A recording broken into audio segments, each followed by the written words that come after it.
Welcome to Chatsunami.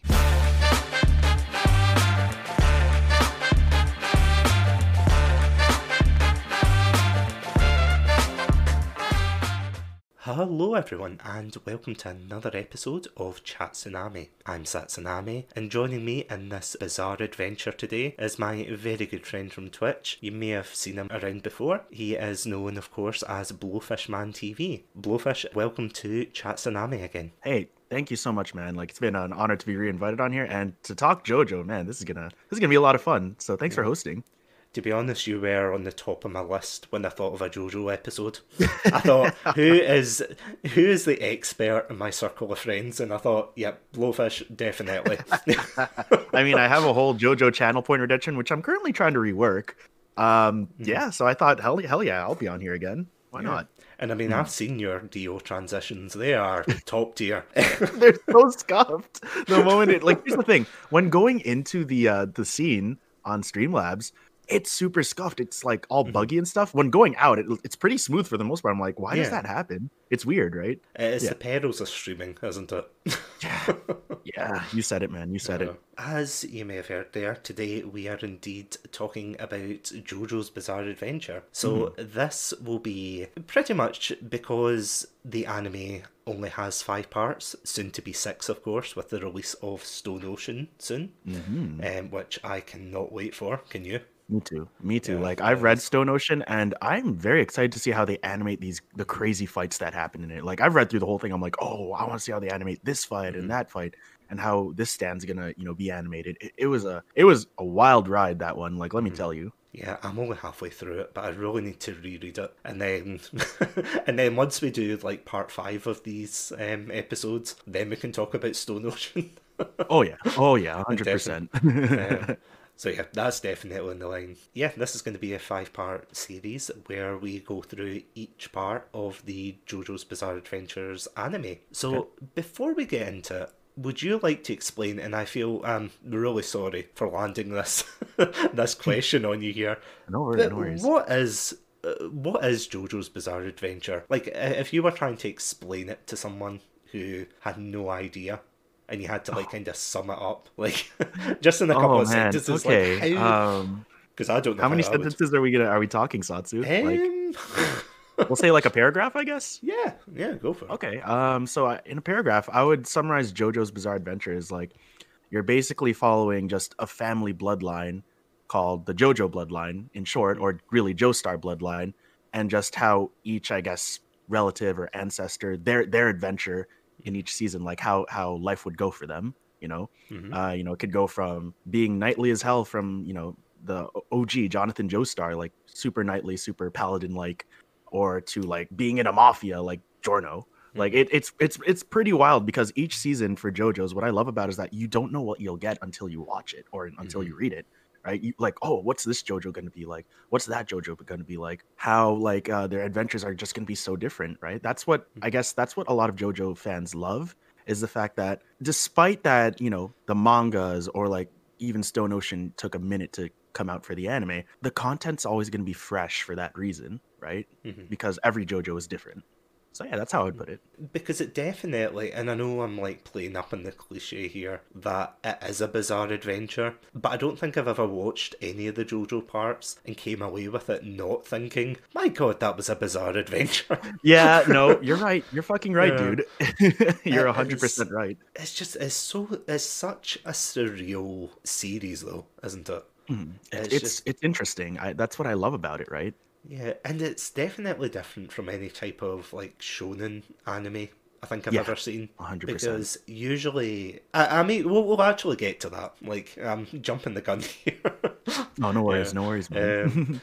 But yeah, for those listening, if you haven't seen JoJo's Bizarre Adventure and you want a spoiler-free review, I probably don't think we could sum this up without going into spoilers. Honestly, guys, if you don't want spoilers, don't listen to this until you at least catch up to part 5, I'd say. I'm not too sure. We're not going into Stone Ocean from what I know, so yeah. So today we're only going to be covering part 1 at least, so that'll give you like a head start. This is your official Chatsunami warning, even. Goodness. See, the bizarreness is already kicking in. Oh my god! Oh no! No. Exactly.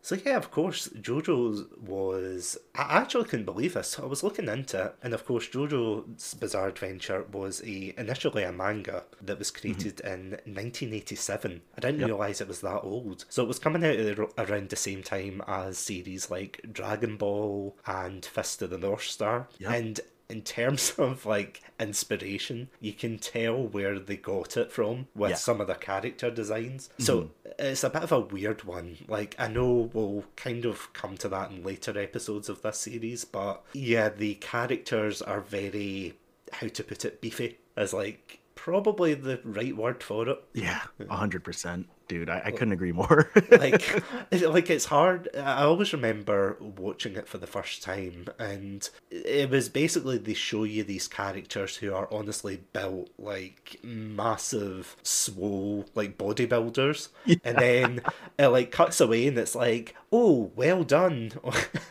Well done. That's awesome. Well done in your like 17th birthday, and it's like, wait, what? No, right? There is no way he is 17 years old. There is no way he is that jacked. Oh my god! Like, this guy looks like this guy looking like he's like 30, and yet he's like 17. I'm like, wait, what? That's what me. It's just surreal. It's super surreal. I wish I was not that jacked when I was 17. Let me tell you. Oh no. Yeah, Definitely that was like a dream. Like, I'd be watching. Yeah, you know, I'd be watching like Dragon Ball Z, and I would be built more like Majin Buu than I would be like any of the other characters. So it's like, yeah, no, like if I, it's like if you think Dragon Ball realistic, yeah. JoJo's Bizarre Adventure is just peak. And I mean, don't get me wrong, they kind of shifted away by part 4. They did. Which is good in a way. It's good. But I mean, it is quite interesting. It's like a reflection of the times and the kind of stylized choices for it. Yeah. So of course, the author, who, whether you love him or hate him, so this is written by a guy called Hirohiko Araki, who I have to admit, he does have some great ideas and then some utterly bonkers ideas. And I was actually surprised that although this was brought out in 1987, they didn't actually have an anime release until, well, the main one that we know and love that we're going to be talking about today came out in 2012, but apparently there was one even before that in 2007 by a company called APPP. Oh. And I think that's to do with the Lost Phantom Blood movie. Yeah, I heard about that too. Yeah, I think it's the same company. So it's the same company that does, or did that film. And it's really weird because I've seen clips from it and it does not look... I mean, it's got the same beats, it's got the same kind of scenes going on, but in terms of style, both of them are completely different. Like, in the 2007 one, from what I've seen, it's like a lot more muted, whereas, like, they've got normal hair, is what I mean. Like, you've got Dio, who's got the blonde hair, of course, you've got Jonathan, who's got like brown hair instead of blue and things. It's just absolutely crazy. But before we get into that, like, I'm jumping the gun again, but before we get into that, I've got an important question for you here. How did you get into JoJo's Bizarre Adventures? Because I'm quite interested to know. I'll be honest, Satsu. Yeah. I have seen so many memes of Dio, of Jotaro, even Jonathan at some points. And like, I would just quote them, right? But I would never know the context behind them. I just thought they were funny memes, right? So then, a year, maybe like it took me 2 years to actually finally sit down and watch it. I think I first heard of a JoJo meme back in like 2018. Yeah, 2018. Yeah. I lied. Yeah. Because me and my anime nerd friends at, Anime North were going off about it. We absolutely love JoJo and all that. Then 2 years later, or really like 1.5 years later, I started watching it in 2019. I decided to sit down and be like, okay, like, I want to know what all these JoJo references are, what the context behind these memes are. Let's do this. Let's finally like sit down and watch, right? Yeah. I go on Netflix and I see like, part 1, Phantom Blood. I'm like, okay, I guess this is where it all starts. Let's watch it, right? First impressions of Phantom Blood, to me, I'm just like, this is just wow, right? Because like the narrator goes into the story immediately. It's just like, so JoJo is a family bloodline, or the Joestar bloodline, really. Phantom Blood is about, just a rich boy who has an adopted brother. And that adopted brother is none other than Dio, right? Oh yeah. And yeah, and like it shows, you know, how they grow up, you know, from, you know, when they first started, they're like what, maybe 14, 12? I'm not too sure how old they were. Something And then like that, yeah. something like that. And then they ended Phantom Blood when they're both, I think, 17 or like 18, right? Something like that. It's really hard to tell with those body shapes.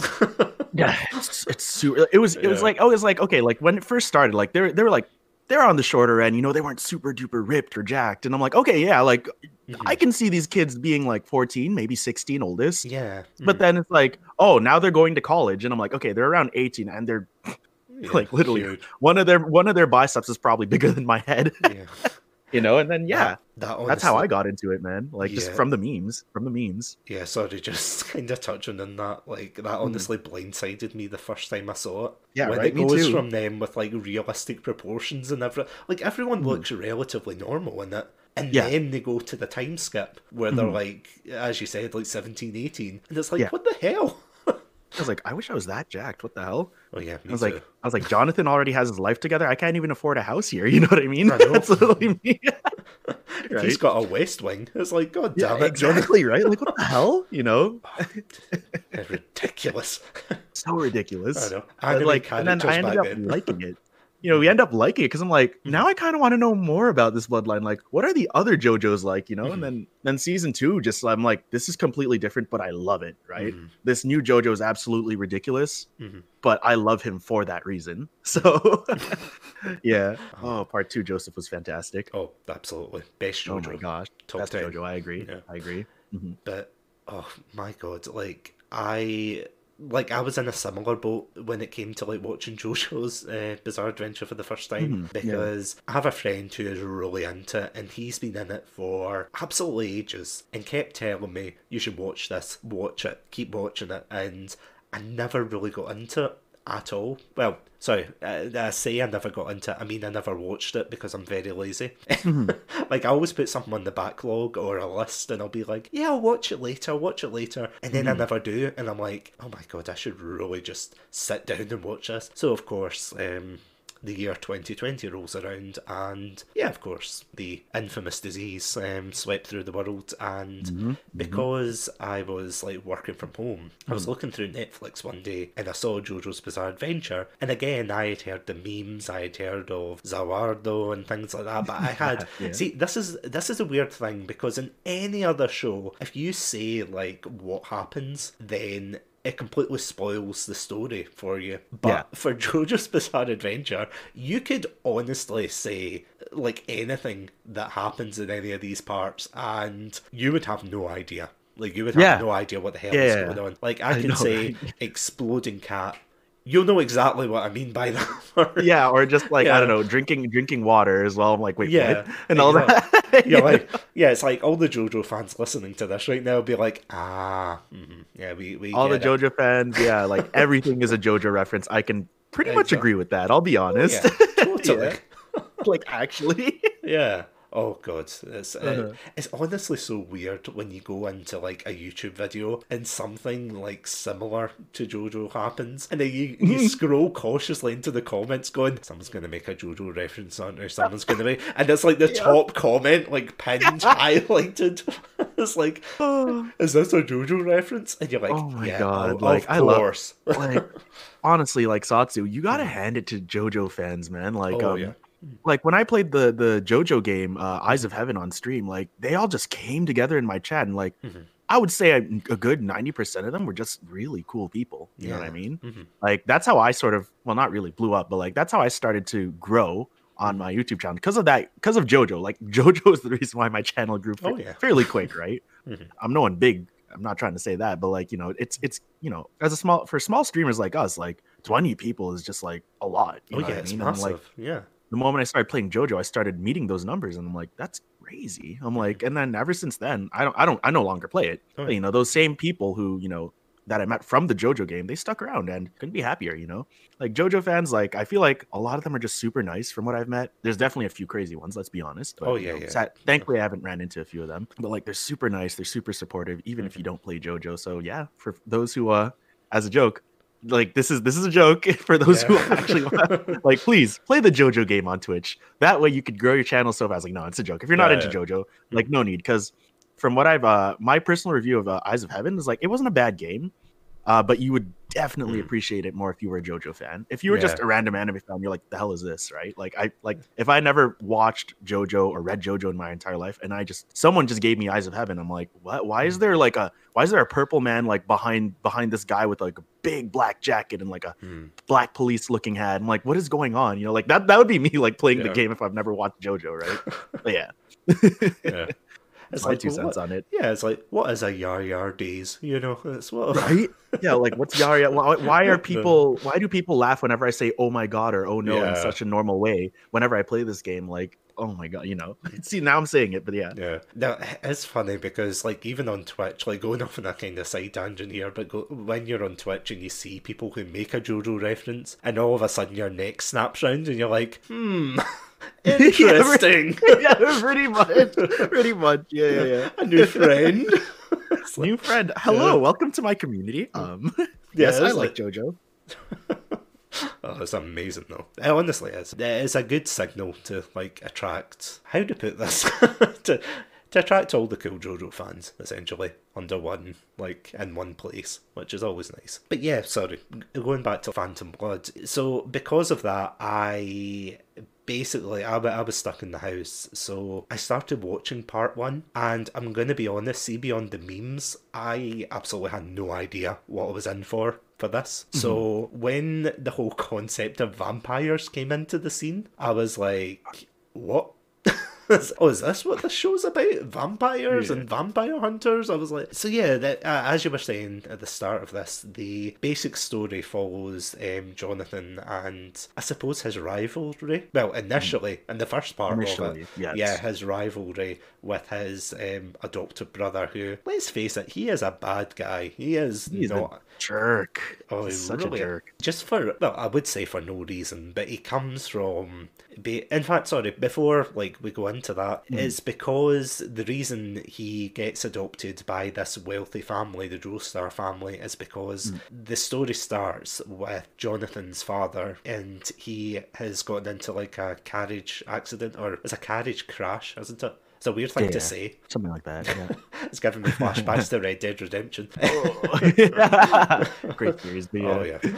And, of course, he ends up mistaking a robber as, like, his saviour. He thinks that he's getting rescued, and the robber kind of has to, like, play along with it. Because he's practically got his hand on his ring. At this point, he's like, oh, yes, I was saving you. So kind of as an act of, like, goodwill, he says, if anything happens to your child, then I will, I'll adopt him. So, of course, the day comes where this guy kicks the bucket and he sends his son to the Joestar household, and things just go downhill from there for Jonathan, because he goes from this kind of cushy life and being like quite innocent and very, because this is the thing that defines him, especially from all the other Joestars, that he is very gentlemanly. He is he's a classic gentleman. Like no one can deny that. He is just very innocent, and your stereotypical hero, isn't he?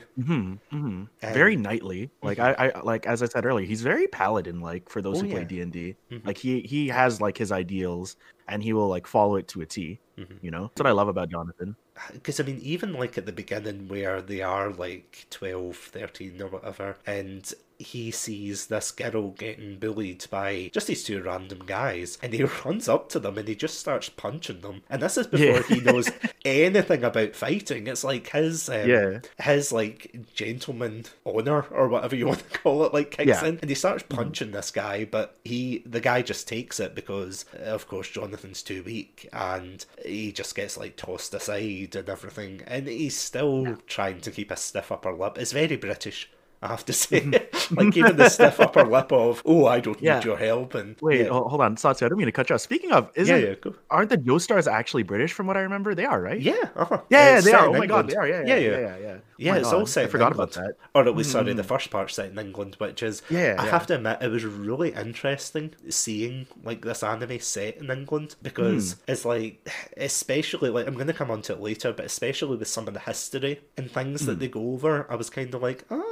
okay. It's like, this is interesting. But yeah, it's set in England, and it is just weird seeing them try to be very, like, I don't know if you've seen the show Downton Abbey. I haven't, no. No, it's just like, it's not a very good show. Well, people like it. People like it, but I'm not a big fan of it. I mean, considering I'm sitting here talking about JoJo's Bizarre Adventures, like, I am probably not the target demographic. Definitely not, no. Yeah. It's just, it's basically a show about, like, not royalty, but, like, wealthy people during, like, the same time period. So it's like they've got the big manor, they've got the maids and everything, and the butlers and all of this. And it's that kind of lifestyle. But it's weird because Jonathan's never, he's quite characterised as someone who's, as we were saying, very gentlemanlike, and he's not spoiled, even though his dad keeps, like, yelling at him and keep saying like, oh, don't be mean to your brother Dio, who I was going to say, do you want to describe what this guy does before shit hits the fan? As in Dio, or like, yeah, or like, Dio, sorry. Yeah. Oh my god. So Dio is the absolute worst. I'm going to say that off the bat. In no order, this guy has killed Jonathan's dog, kissed his girlfriend. What else has he done? The boxing match, I forgot about that. Yeah, like he's a dirty fighter when it came to boxing. Like he socked Jonathan in the eye, and then as he hit him right in the face, he used his thumb to poke his eye, which is an illegal move for those who actually watch boxing. A very illegal move. What else has he done? I mean, later down the line, he poisons their dad. It's so stupid, right? And then I think that's what took the cake, like, because then Jonathan realized, like, okay, you're killing dad, like, this is why he's sick, it's because of you. So I'm gonna kick your ass, essentially, is like putting it in like very short terms. But yeah, that's what took the cake. And then this whole Dio hating the Joestars thing, that's how it all like really took off after that. Because one of the interesting things that I actually didn't realise until I rewatched like a couple of scenes was you can see how Dio kind of resents, like, because you would think in an anime like this being like a shonen, the characters would be quite shallow, if you know what I mean. Like, it would 100%. You would think like, it's just like, oh look, here's a big meaty guy that hits, really hard, that's his character. But there's a lot of depth to it, because it's like with Dio, you can see a scene where he basically gets cast out by the Joes, or not cast out, but it's like halfway through the beginning of like the first part of this part, he ends up like walking the streets of London, and he's like drinking, and he's kind of looking at this bottle, and it's kind of that reflection of that parallel between himself and his father, who was also of course an alcoholic, and that's basically what led him to ruin. Like, his father probably, if he like pulled up his bootstraps and everything, they might have, like things might have turned out better for Dio as a whole, but because he was like in that kind of unfortunate cycle of poverty and just circumstances, just it's like quite tragic, until obviously he starts burning dogs, setting people against Jonathan, kissing his girl. Like, there is a limit up until he just becomes like an awful human being. Like, here's the thing about Dio, right? Like, you did point that out, and I was actually going to talk about that. I'm like, like that, in like that one scene where he stares at the alcohol that he has in his hand, and he's drinking on the streets, and he's just like, oh no, I'm becoming like my father. I'm like, I was just like, damn, that's actually, wow, that's super real, but you're still a dick. That's how I felt about him at the time, right? There was one other thing I wanted to say about him. Oh, right. So you know how you also brought up the point where like the difference between the rich folk and the poor, right? Dio being the poor in this case, and Jonathan being the rich, right? It's kind of funny how when Dio gets adopted into the household, Dio, in my opinion, acts a lot more like your typical stereotypical like rich person, super arrogant, such a jerk to people, thinks he's high and mighty, right? And then Jonathan's just there kind of chilling, and he's like a super nice dude for the most part. Sure, he makes mistakes because his dad wants to be a proper gentleman. Like, he's like, yeah, sure, he might like put his arms on, like, sorry, not arms, but elbows on the table. I remember that scene. It's like, Jonathan, elbows off the table, and he's like, oh, sorry, right? You were to say that to Dio, he'd be like, don't say that to me. You know what I mean? Like, it's kind of funny how that parallel is there. How like Dio's technically the poor one, whereas Jonathan's the rich one. Yet their personalities are like don't fit that sort of stereotype. You know what I mean? Like, that's what I found super interesting about the Dio and Jonathan in part one. I'm like, that little writing there is really cool, right? Yeah, there's a lot of subversion in this art. I have to say, there's love it. It's so good, and it is, as you said, it's just so well done. And that's the thing. It's like only a couple of episodes into this part that things like as I was saying before, shit hits the fan really hard, because halfway through, as you said, Dio tries to poison Jonathan's father. So Yeah. Jonathan goes into, is it Ogre Street? Yeah, It's Ogre called? Street. Yeah, and he tries to find out where the person is, and he gets ambushed by quite possibly one of the best characters in JoJo, like a huge fan favorite. Speedwagon. Speedwagon. We love you. We love you, man. I have to admit, like, I never saw the appeal initially, but like going back to watch it, I was like, okay, I can see the appeal. Yeah, like he's got your back. Like he's got your back. Like that's what I love about him. You might yell a lot, but he's got your back. That's how I feel about him. I feel as as if, like, in part 1, he's quite, so throughout it, Speedwagon does accompany Jonathan through his, like, adventures, but he's very much like a narrator for the obvious, which is something 100%. That really irked me. Like, I like him as a character, like, the more the series goes on, but I did not like him in part 1. It's like, he would, Jonathan would do something like he would punch, like, I don't know, a rock, and then you would hear, like, Speedwagon go, "Amazing! He just punched that rock!" And you're like, yes, we saw that. We just saw that. Yes, Speedwagon, thank you. Pretty much. It was actually giving me flashbacks to, have you seen Hunter x Hunter? Hunter x Hunter, yeah, the Chimera arc, where, just for quick context, it was just this, like, really long arc where, for some reason, for the first half of it, it was perfectly, like, really good, and then the second half of it, it was like they added a narrator to state the obvious, so it was just like, Gon was afraid, I'm afraid. It's like, it seemed like an abridged parody almost, but it wasn't. That was the thing. It wasn't, sadly. But it's the same as Speedwagon. Like, he's not overly annoying. I will say that. He's not overly annoying, but just sometimes you're just like, come on, just tone it down a bit, please. Tone it down, or like use your blade hat and help fight, you know what I mean? Oh, yeah. Which is pretty cool. It is pretty. The blade hat is pretty sick. I'm not gonna lie. Yeah. I'm just thinking back to what Jonathan was wearing. Like, see when he goes to investigate, they dress him up like Sherlock Holmes. Yeah. You noticed that too. I'm just like, you kind of look like Sherlock. What the hell? It's just, it doesn't, not in a bad way, but see, I know I keep going back to the body shape, but it's like, I have never seen an iteration where Sherlock Holmes is that jacked. Where he has like the body shape of John Cena. Yeah. Exactly. I have never seen, like, honestly, if anybody listening to this, like, knows of, like, a variation of Sherlock, please get in contact. Chatsunami@gmail.com. Please let us know, because I am so curious. But that's funny. So eventually, he comes across I think whoever was selling the poison, and eventually they confront Dio, and of course, before they manage to, like, take him down, in fact, there's something we've actually missed completely. That, of course, being the reason that, or one of the reasons why Dio was, like, wandering the streets, the stone mask. The stone mask. Yeah. Oh my God, how did we miss that detail? It's like, it's not important. I was like, it's not important. It's like, oh yeah, the stone mask. Right. I was like, how do I work this into the chat? But of course, the stone mask, which, like, set it up as, like, this, is it an Aztec artifact? Yes, I believe so. Because as far as I know, like, I've never really read the manga. Oh, filthy casual. But Well, actually... it's not the manga. Anyway, and the manga I mean. So, in the manga, apparently there's, like, an extra scene at the very beginning where it shows you, like, how the mask works or something. And it's something to do with this woman, like, getting sacrificed by these, I think it's Aztecs, and... for some reason they cut that out of the anime, but I suppose I can see why. It kind of streamlines the story a little bit. What I didn't expect, so as I said, like, other than the memes, I went into this completely blind. And as soon as he put, like, the stone mask, so Dio eventually steals. Initially it's Jonathan's. It's something that he's just researching. A bit like the Millennium Puzzle in Yu-Gi-Oh, I suppose.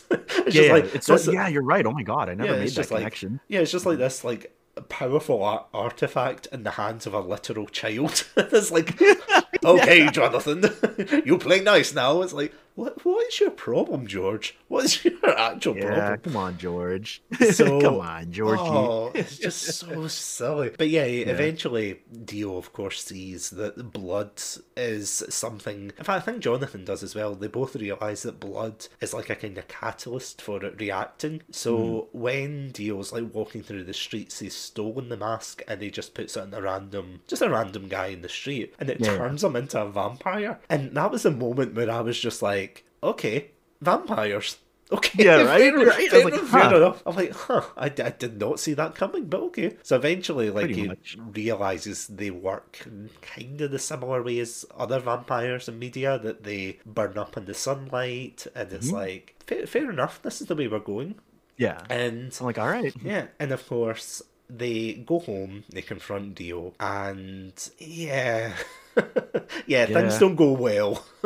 It goes super south. Oh Yeah, my goodness. like you think, like, because they have like the triumphant music and things, and they've got the guy himself who like sold the poison. Like, yeah, I sold that poison to that guy, and it's like, oh my god, okay, this is like over for Dio, and you see him like absolutely shot to pieces. Like, he gets absolutely RoboCopped by all the police officers. Yeah. Which I don't get why they were all carrying guns, mind you, but I don't know if that was a thing back then, maybe.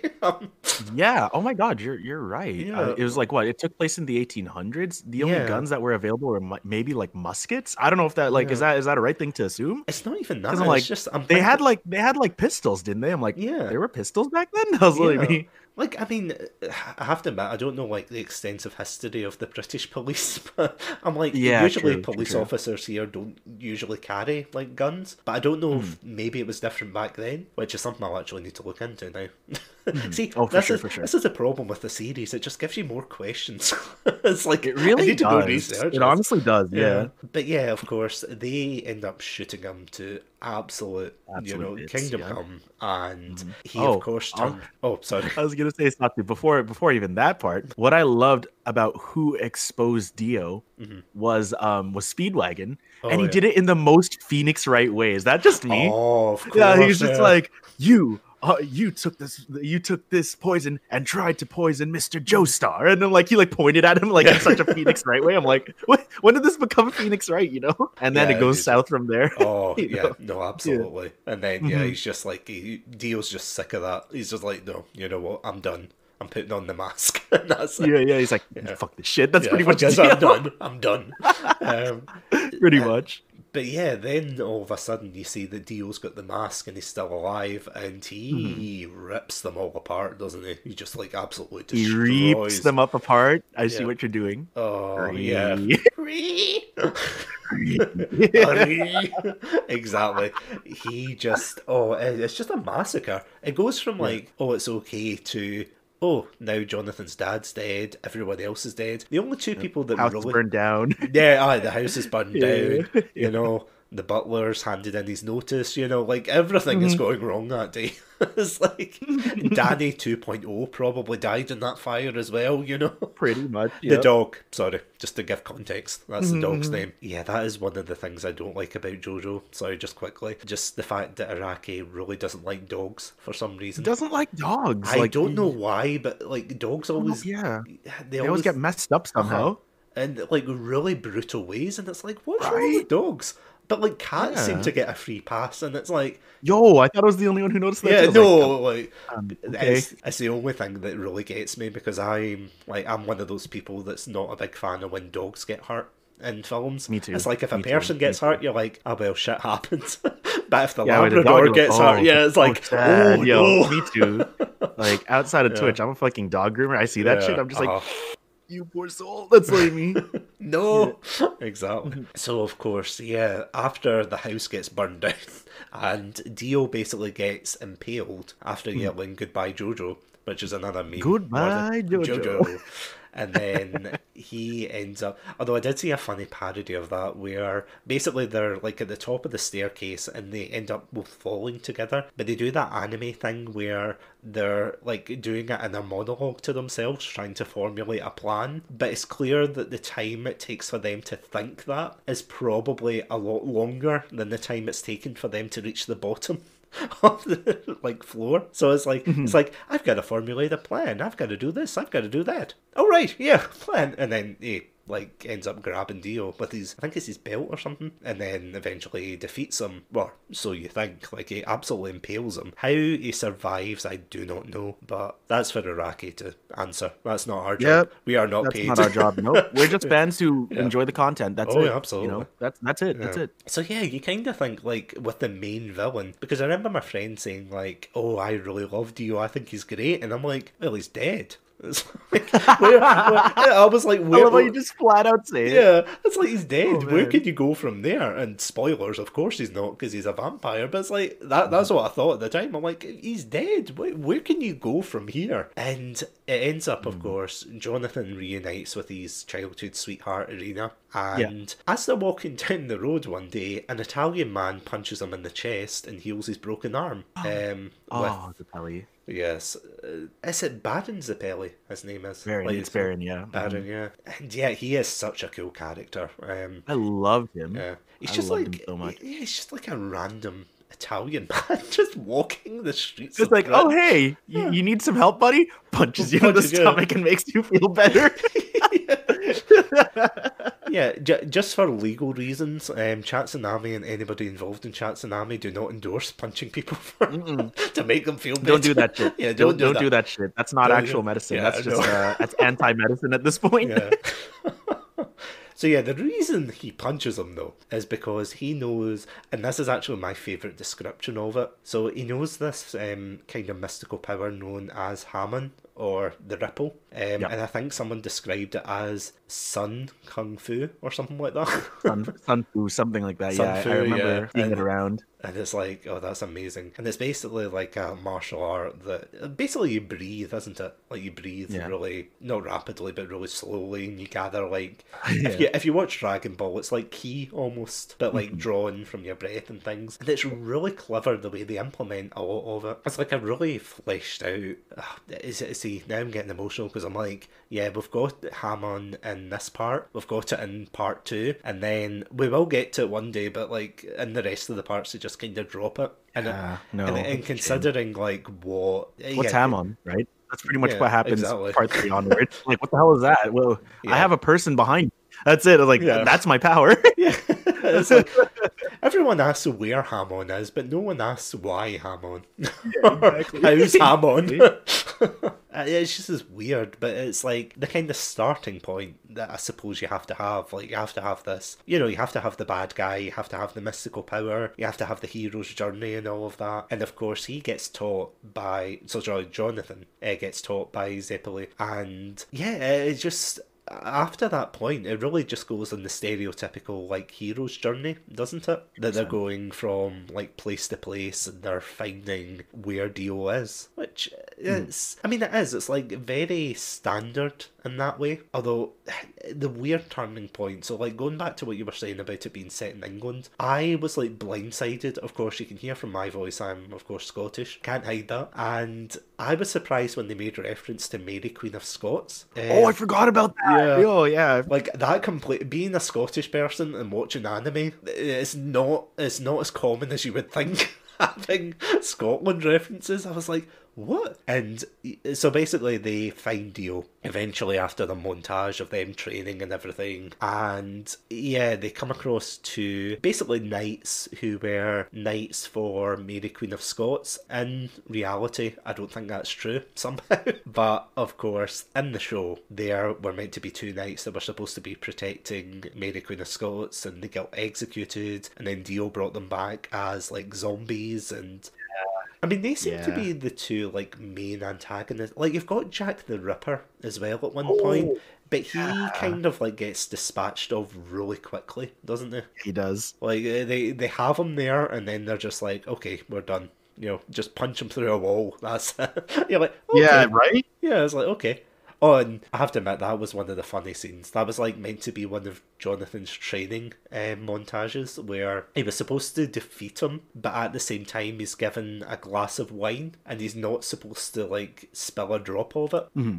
That is Jonathan, isn't it? That was like the drop of wine, and like that was just super that's what sort of tied me to like Baron, or like really compelled me to like him more. I'm just like, this random dude in a suit and a checkered top hat Mm-hmm. just taught our main character how to essentially channel sunlight energy into his punches and kicks, right? Mm-hmm. Into his body for that matter. And like he's also like kind of classy, but at the same time he also has spunk to him in the sense that he can just kick your ass, like actually with or without Hamon, right? Yeah. So I just always found that super cool about him. He has a cool character, though, I must say. He's super cool. It's really neat. I do like him. I'm just trying to think the other fights in it. I think, like, the next fight after that is it Bruford or Bluford? I can't remember. Oh, it's like, I think you're right. so it's one of the knights who. So this is the thing I love about Hamon and just like this kind of battle system. It's the fact that it relies on you being able to breathe and kind of channel that energy. But there's a point where Jonathan gets dragged underwater, and of course he can't use his Hamon. So you kind of think, oh shit. How's he going to get out of this one? You know, it's like really tense because you're like, okay, he's underwater, and eventually I think he pulls up a rock, and it's like he gets an air bubble, and he manages to suck in the air bubble, and just basically beat him, to which he finally gets his own sword. Just very briefly, do you want to explain the sword? Because I still don't understand. I don't understand either, but for people who are watching this, like, the sword it was originally called Luck. Right? Luck. Mm-hmm. And it belonged to Bluford. And the moment that Jonathan wins his battle against him, essentially how it went down is that, Jonathan basically made a comeback. He beat him physically. And then, he went up to him and, he basically pulled the Naruto, the Talk no Jutsu. And, basically saying that, oh, like you were a knight, you were doing this. You don't have to fight for Dio. He said something along the lines like that, right? And like you have to remember who you are, something like that, right? And then he remembers what he originally was. He's just like, oh yeah, I used to fight honorably. I was super knightly, this, and that. And then because of that, he starts fading away, right? He starts actually resting in peace, right? And then, he's just like, okay, Bill, because thank you for helping me or making me remember who I truly am. Take my sword, right? Like you're going to need it against Dio. Yeah. And then I don't know whose blood it was. I think the sword was originally called Luck. Was it Bluford's or was it Jonathan's? I can't remember. Actually, I don't know because he's a zombie or a vampire. Sorry, so something like that. You're right. And then, like as he's fading away, Jonathan has his sword, and he's like looking at it. He's like, "Oh, cool, right?" But then I don't know what the point was behind this. But then he took someone's blood, either his or Bluford's, and put a P. He wrote a P in blood beside Luck, and then the sword is now called Pluck. Like, and then that was it. I'm like, wait, what? What I love is he just doesn't explain it. He just does it. I changed the name of a sword that's maybe 200 years old, Yeah, it's like Pluck, and it's like, oh man, that P is never going to wash off, is it? So that's the story behind Jonathan's sword Pluck and why it's called Pluck. Like, okay. That was really how I felt when I first saw it. I'm like, I guess this is happening. All right. Yeah, right? I was the same. I was just like, I have no idea what's going on. I love it, but I've got no idea what's going on. So long as you can actually kill Dio with it, I don't care. I don't care. Just have fun with it, I guess it's called Pluck. Oh god, that scene. So this is the weird thing. It's like eventually, like you go from that to like a more serious scene with Tarkus, who's like I suppose is like the brute of the two.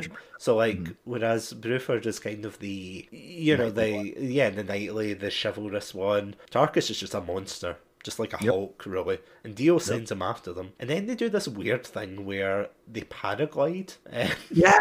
Oh my god, the paraglide. With Hamon. And I don't think anybody... Yeah, they just pick up like this... Like I don't do it. Yeah, like, I don't know. I can't even remember what it is they pick up. It's like a massive leaf or something, and they channel...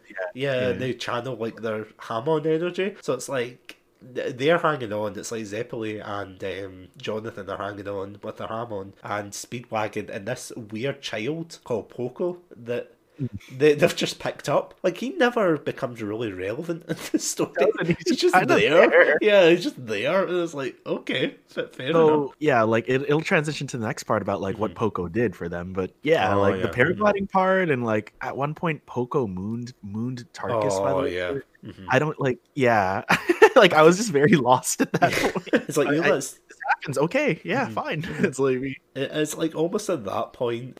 Have you seen that Simpsons episode where it's like the Poochie episodes where they don't get to the fireworks factory and Milhouse turns around and goes, "When are they gonna get to the fireworks factory?" Like at that point, that was me with Dio. I'm like, when are we gonna get to Dio? Yeah, I know that feeling. Oh, because yeah, Dio just like appears and then just disappears, and it's just it's so surreal. But then, of course, we have the fight and the inevitable sacrifice of the mentor figure, Zeppeli, and he gives his Hamon over. So it's like I think he goes to like a group of Hamon users. Is it Tibet? He says, or something like that. I can't even remember where it was. I can't remember either. I can't remember. He goes like into the mountains anyway, and he meets this guy who's like, "Oh, by the way, I'll teach you this, but you are gonna die if you learn it." And he's like, "Yeah, cool beans. You're gonna leave behind your family." Yeah, sure, no problem. It's like, what is wrong with you? I'm like, I don't. Okay, that's not how I would. I'm like, why? Yeah. Why? Just leave me. Yeah, and he's like, also show me, like, when I die. And then, of course, he does. And he's like, okay, fine. So he takes on Tarkus. He gets, like, absolutely chopped in half. And then he gives over his Hamon energy to Jonathan, who, just, like, goes Super Saiyan, really, and just beats him up. And he just pretty much destroys him. I was so sad that how he went down. I'm just like, damn. Yeah. I mean, I'm like, God, that's so sad, Yeah. right? Because it was super sad. Yeah, was it not a cliffhanger for that episode where he basically does my time has come? He's walking towards him. Actually, he knew. He's like, okay, Monk called it. This is it. Bye, pretty much. And it's like, wait, what? That's like what happened. It's like, wait, what? Can you dial that back, Zeppeli? Zeppeli, don't pretty go. Much, right? And then, what else was? So he defeats Tarkus, and then him and Speedwagon. And I don't know if Poco comes. Oh no, Poco does, because it's his sister, isn't it? That's held by. Yeah. So Dio has taken over a village in Randomsville, England, and there's actually, sorry, before like we go into the finale and everything, there's like one horrible scene that truly cements Dio. Like initially you could think, oh, he's just the tragic character of circumstance and all of this, but the one thing that really, like, obviously other than the vampire thing and burning down the house, like if you hadn't turned on them by now, this is probably the point where he's basically got a woman and her baby in this room, and she's surrounded by vampires. I keep nearly calling them zombies. They're really not. They're really more like zombies if you think about it. With just hunger. That's it, right? Because they've just got like the sunken in eyes, the like bright, that are bright red, and the fangs, and and they're just like so kind of mindless too, you know. Because that's exactly it. Because after he brings up this woman, he makes a deal with her, and she says, "Please spare my baby. Don't kill my baby, or get any of your goons to kill it." And he's like, "Okay, deal." So he converts her. To which, of course, she's now lost her mind and she turns on her baby, which fortunately they didn't animate that. Like they animate the shadow, but apparently in the manga they actually do show that. Which is a bit, her just gruesome. Like tearing. It's like a really haunting scene. You're just like, oh shit, this is getting serious now. Yeah, it's getting dark, you know. And of course, I don't want to be cynical, but I suppose that's the kind of the stereotypical villain does something reprehensible part. When 100%. It's like, it has to be like the point of no return there, where you're like, okay, this is where you have to now root for the hero, which, don't get me wrong, you are still rooting for Jonathan. There's not 100%. Really any point you would be like, oh, I don't know about Jonathan. Because he's just your stereotypical shonen hero. He's probably not, and I know we'll kind of go into this in later parts, but he's probably not the most interesting, I would say, but he's definitely a good starter, JoJo, I would say.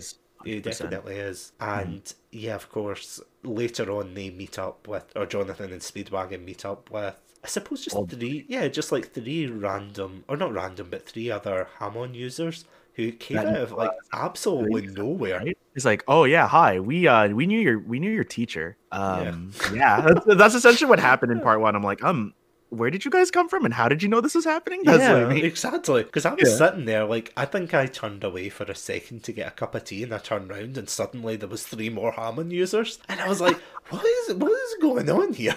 That's just weird. Also, kind of a side note, sorry, just before we go on to the finale. So, the name Hamon, I find absolutely hilarious, because at the time, I mean, I still am, I've been learning, like, Spanish, and the word Hamon, spelled with a J, mind you, instead of an H, but the word Hamon actually means, like, ham in Spanish.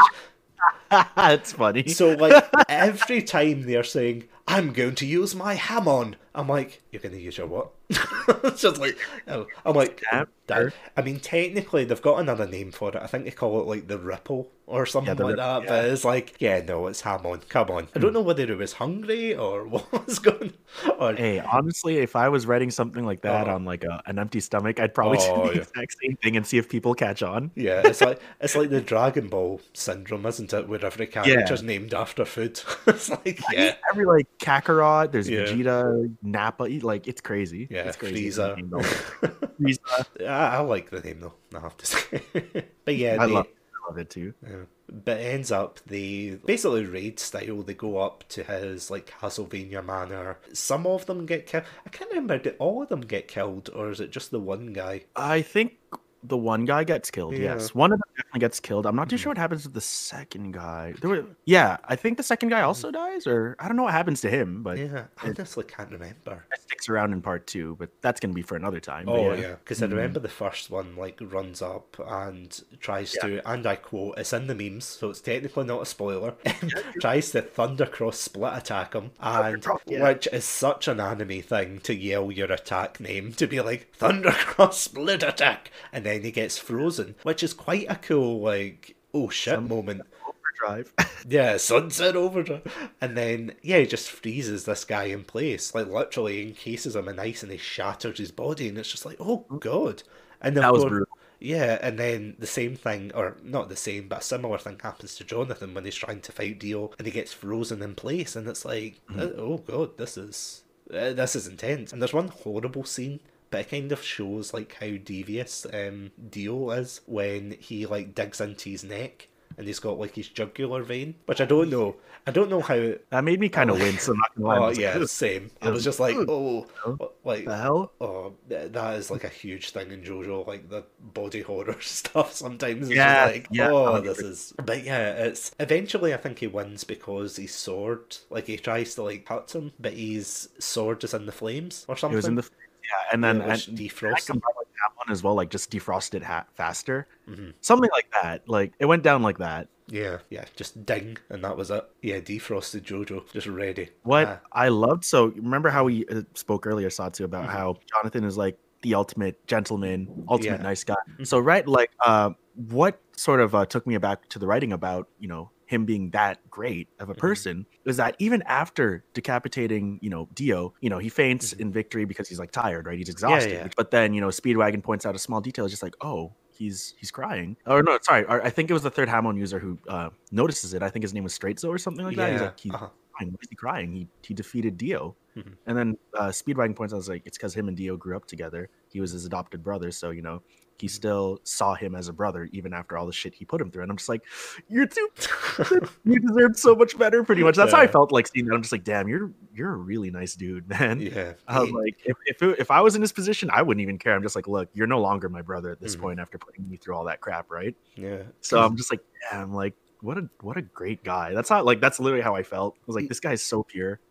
He's honestly so wholesome, which is why, and yeah, I'm gonna bring back the sad memories now, but like, it is why the ending took me by, like, surprise. I'm gonna be honest, as I said, like, I didn't even know that JoJo's Bizarre Adventure was about, like, a family lineage. For some reason, I thought when it said JoJo's Bizarre Adventures, it was just gonna follow JoJo, you know. Yeah, whoever this JoJo character is. Yeah, whoever this JoJo. And, of course, it follows Jonathan, and he gets married to his childhood sweetheart Arena, and, you know, they're going to, I think they're going to America. Yeah, they're going to America in this boat, and Speedwagon waves them off. Sorry, before I go on, remember how I was saying, like, the Speedwagon keeps, like, narrating the obvious going on? See, at the very last fight between Jonathan and Dio, I think that's probably the worst that he is. He's just like, oh my god, he's got up by the ropes. Oh my god, he used his Hamon to defraud. Yeah. Like, Speedwagon, like, we get it. That's like how I feel. Speedwagon, if you're not going to contribute anything, please just walk outside.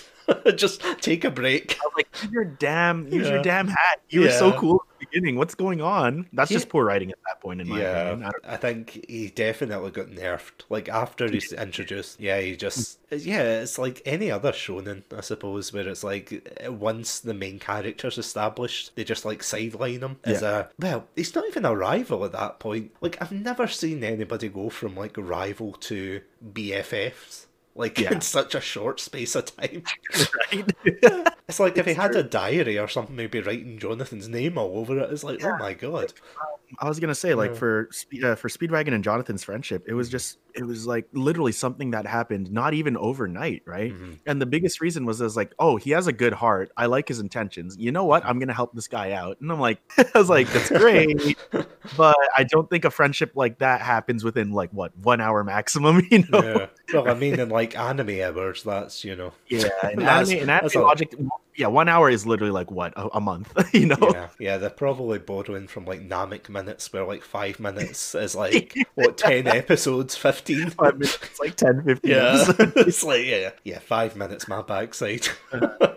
Oh yeah, and we'll get to it when we talk about part 3 eventually. But like the world thing, and that like timing system, like we'll get to that. We'll get to that. We'll get into that. Yeah, we'll get to that. Oh man. But yeah, going back to the finale, that completely blindsided me because I didn't expect Dio to be dead because, as I said, I'd heard the memes about like Zawardo and all of this, and I thought, Me too.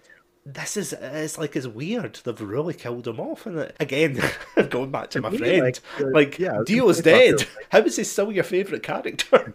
I was like, that was a pretty intense fight, but for some reason that oddly felt too easy to do Dio in. Like, that was my suspicions. Like, we'll see what happens, right? Because I'm like, what about the Zawardo memes and like all the other memes that he's in, you know? Like, and he also looks completely different. That's another thing. I'm like, what's going on here? That's all I thought, right? Yeah, it was just so weird. And then of course it's revealed that they can't give Jonathan a happy ending, and he walks down. Yeah, he just like walks down to, can't remember, I think it's like the boiler room or the engine room or whatever it is in the ship, and of course he finds Dio's decapitated head in a jar for some reason, which I'm like, with a zombie holding it is like zombie like surgeon or something like that. I don't know, because it's a zombie. It's the same guy who sold him the poison. Oh my god.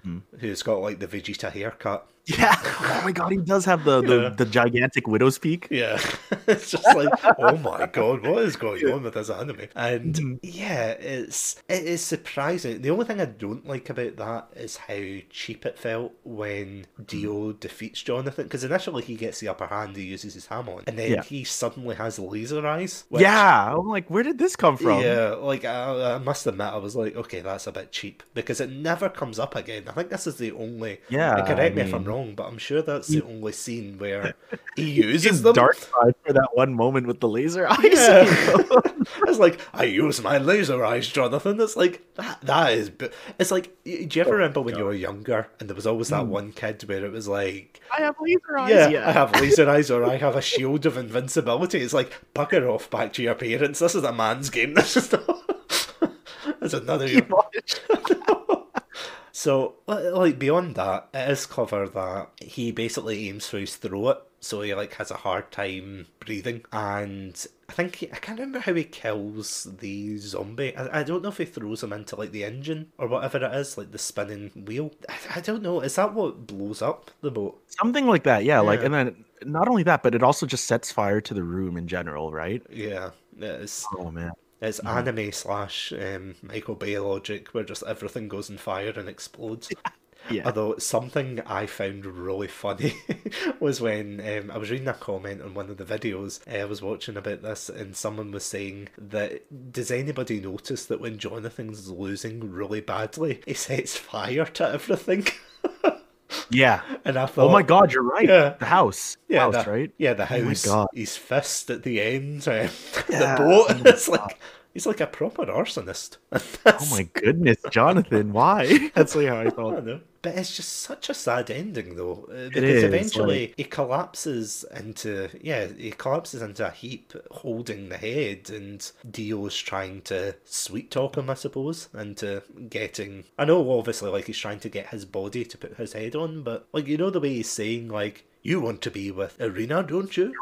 Yeah, don't you? And he's like, Jojo. Yeah. Isn't it like his heart stops beating, something like that? It's not even that. Like, it pans up and he's just got a glazed expression. He's not moving. And that really got to me. I was like, oh shit, they've killed the main character. Like, Yeah. And I was looking on Netflix and I'm like, how is there 3 seasons of this if he's dead? I know, right? Again, I'm messaging my friend who loves JoJo, and I'm like, he's dead. How is there more of this Why show? do you like this guy? He's dead. Yeah, it's like, and then, oh god, yeah, and then that's how it ends. Really, it ends with the ship exploding with Dio and Jonathan. Jonathan on board, Irina getting away with their kid. You know. Yeah, on. It's like the coffin, isn't it? That Dio was snuck into the boat with in the first place.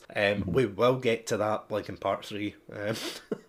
For sure. Just remember that for next time, because guys, for those who are watching it, just remember coffin from part 1. That's all I'm going to say. Coffin from part 1. Just remember that. And yeah, that basically sums it up before they get on to part 2 and we get introduced to the new generation. And it is indeed a bizarre adventure, though, isn't it? It is. It's just... in the best way possible. And I mean, I suppose just to kind of summarise, what would you say your final thoughts are? Honest opinion on Phantom Blood, it did feel like your typical, shonen story, mainly because of how Jonathan was written. But it is also a tiny bit underrated. And here's why I think that. So if you think about it, Jonathan literally learned Hamon, in a week, maybe? Yeah. And he was still able to do so much damage, right?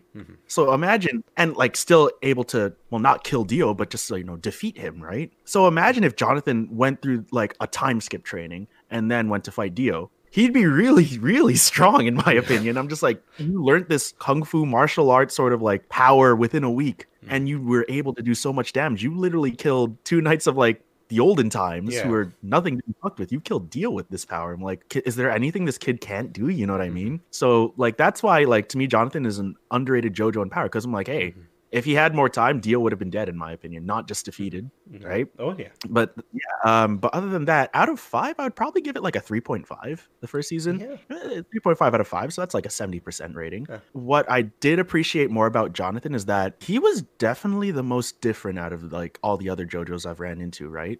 He was he was a gentleman, a classic gentleman, and you don't really see that a lot in anime main characters, right? A lot of anime main characters are super hyper happy-go-lucky kids who have a goal, right? And they want to reach that goal. They're super loud and obnoxious about it. Jonathan is just kind of chilling half the time, you know what I mean? But at the same time, he's just a super nice guy who's really strong. He's nothing to fuck with. And if he did have more time, Dio would be dead in part 1. That's how I see it, right? But yeah, that's my 2 cents on Phantom Blood. But I liked it overall. It was an interesting story. Definitely had a few weird writings, like the Pluck and how those random Hamon users came in. The friendship of Speedwagon and him, how it developed way too fast, But at the same time, you have to think when Araki probably first wrote this, I honestly think, I could be wrong about this, he was probably going through some sort of experimental phase. This was his first story, so there's definitely going to be a few hiccups, in my opinion. So I can't exactly blame the writing. Wow, I can't exactly blame the writing for that reason, for just the randomness that happened in it, right? So I'm sure if he were to rewrite it today, he would definitely give reasons as to why Jonathan renamed the sword Pluck. He would definitely give reasons as to why those 3 random Hamon users knew about what was going on, other than just being friends with Baron Zeppeli, right? He would definitely flesh out the smaller details that are kind of random there. And because he's gotten a lot better. Come part 2, it's just I'm fantastic part 2. But that's my 2 cents. What about you, Satsu? I would actually agree with that, and not to take the easy answer out. But I think that it's definitely one of the weaker series. In terms of from part 1 to 5, I would say it is probably in the lower scale for me in how I rate it. But it doesn't mean it's bad. It's not. I think it's a solid start, because I look at some other parts, and with the exception of maybe 1 or 2 parts, if you started with the bizarreness of some of the other ones, you wouldn't probably get as many people in to get intrigued. So I think it's true. I think on the one hand it is definitely a standard shonen anime beginning, but I think that's a good thing. I think that is what you need to kind of introduce people to the world, to say, oh, we've got vampires, we've got sun magic. It's a good foundation to build upon, and I think that's something, of course, we'll talk about it in the next episode, but it's definitely something that they build upon part 2, and I think that's what makes part 2 so strong. Like, there's a whole debate about people who skip parts and then they don't skip parts, and yeah, I think that is a good thing, that if you start off, at least give it a chance. I will admit that when I first watched it, I didn't really see what was so special about JoJo's Bizarre Adventure.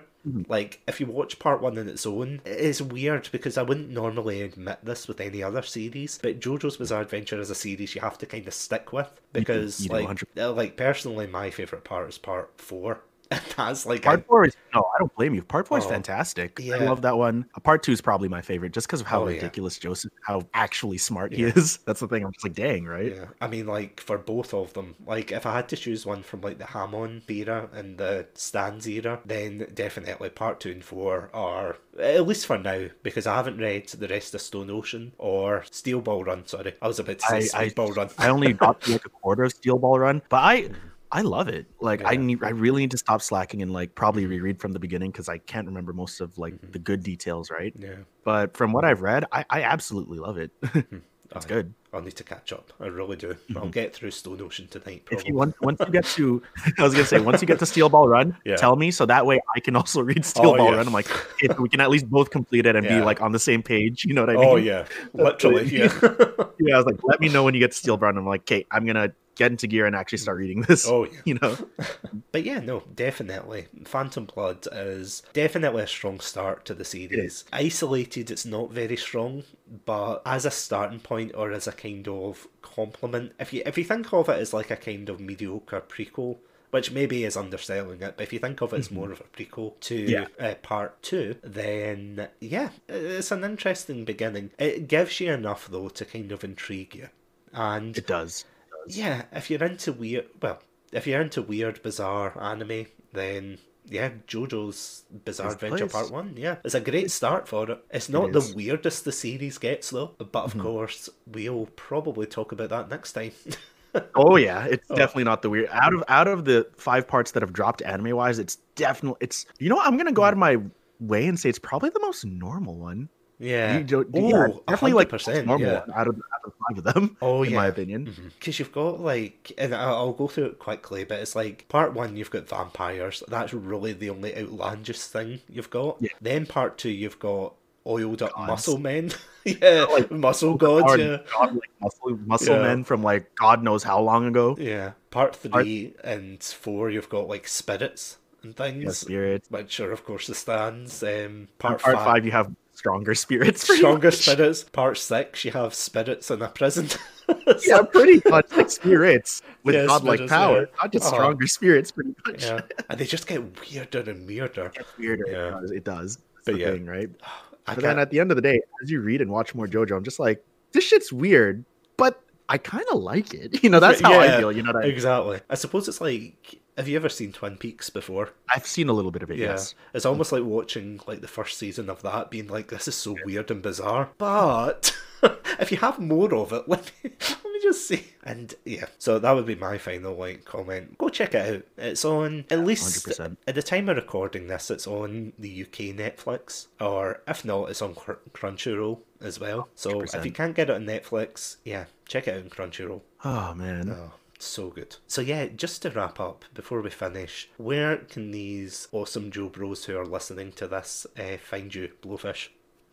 All right. So for those who are watching it, whether you're, you know, a veteran in Satsu's channel, either in YouTube or on Twitch, or, you know, a brand new Joe Bro who just randomly found me and him on this platform, you guys can find me at twitch.tv/BlowfishmanTV. We do lots of things there. You know, we can either go from singing for the Yakuza fans, 24-hour Cinderella to make someone's day feel better, to, you know, JoJo posing, to, you know, selling yourselves if you want to pay enough channel points for that. Other than that, the content I usually create has a lot to do with voice acting, actually, mainly on Mondays.